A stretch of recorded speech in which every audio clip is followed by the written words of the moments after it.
નમસ્કાર ખેડૂત મિત્રો, આજે તારીખ 8 ફેબ્રુઆરી 2025 આજની સવારની હવામાન અપડેટની અંદર માહિતી મેળવીએ તો ગુજરાતની અંદર ઉનાળાની શરૂઆત ક્યારથી જોવા મળશે, આ વર્ષે આકરી ગરમીનો સામનો ખેડૂત ભાઈઓને કરવો પડી શકે છે, સાથે જ પવનની ગતિ અને ઝડપની માહિતી મેળવીશું, સાથે જ મિત્રો ઠંડીનું પ્રમાણ વધશે કે ઘટશે તેની પણ અપડેટ આપણે આ વિડીયોની અંદર મેળવીશું। ચેનલમાં નવા હોય તો ચેનલને સબસ્ક્રાઇબ કરી નાખજો અને વિડીયોને લાઈક આપીને તમામ ખેડૂત ભાઈને શેર કરી દેજો।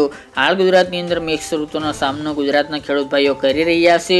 સિસ્ટમ આગળ વધતા હવે ઉત્તર ભારતની અંદર ઠંડા પવનો જોવા મળી રહ્યા છે, સાથે જ મિત્રો બપોરનું તાપમાન પણ ઊંચું જોવા મળી રહ્યું છે 30 થી 35 ડિગ્રી આસપાસ, જ્યારે રાત્રિનું લઘુત્તમ તાપમાન નોર્મલ કરતાં નીચે જોવા મળી રહ્યું છે। આ રાત્રિ દરમિયાન હળવી ગરમી તેની સાથે ઠંડીનો માહોલ પણ સર્જાયો છે। ઉત્તર ગુજરાત અને કચ્છના ભાગોની અંદર ઠંડીનું પ્રમાણ જોવા મળી રહ્યું છે, જ્યારે સૌરાષ્ટ્રના ભાગો અને દક્ષિણ ગુજરાતની અંદર હાલ તો સામાન્ય ઠંડીની સાથે ગરમીનું પ્રમાણ પણ જોવા મળી રહ્યું છે। હવે મિત્રો ધીરે ધીરે ઠંડીમાં ઘટાડો થાય તેવી સંભાવના રહેલી છે। આમ જોવા જઈએ તો શિયાળો લાંબો ચાલવાનો છે આ વર્ષે, પરંતુ સાથે જ મિત્રો 15 તારીખ બાદ ઉનાળાની પણ શરૂઆત થાય તેવી શક્યતા રહેલી છે। આમ જોવા જઈએ તો 15 તારીખથી બાદથી બપોર દરમિયાન ગરમીનું પ્રમાણ જોવા મળશે, રાત્રિ દરમિયાન ઠંડકનો માહોલ સર્જાય તેવી શક્યતા રહેલી છે, એટલે કે મિક્સ ઋતુ આ મહિના દરમિયાન જોવા મળશે। બપોરનું તાપમાન હવે મિત્રો નોર્મલ કરતાં વધારે જોવા મળે તેવી શક્યતા રહેલી છે, જ્યારે રાત્રિનું તાપમાન નોર્મલ કરતાં નીચું ચાલી શકે છે, એટલે કે બપોરે ઉનાળો તો રાત્રિ દરમિયાન શિયાળાનો માહોલ જોવા મળશે। બાકી ગુજરાતના હવામાનમાં એકંદરે કોઈ પલટો આવવાની શક્યતા જોવા મળતી નથી, હમણાં કોઈ માવઠું થાય તેવા પણ સંકેતો જોવા મળતા નથી। પવનની વાત કરીએ તો પવનની ઝડપમાં વધારો થયો હતો, પરંતુ આજથી પવનની ગતિમાં પણ ઘટાડો થાય તેવી સંભાવના રહેલી છે।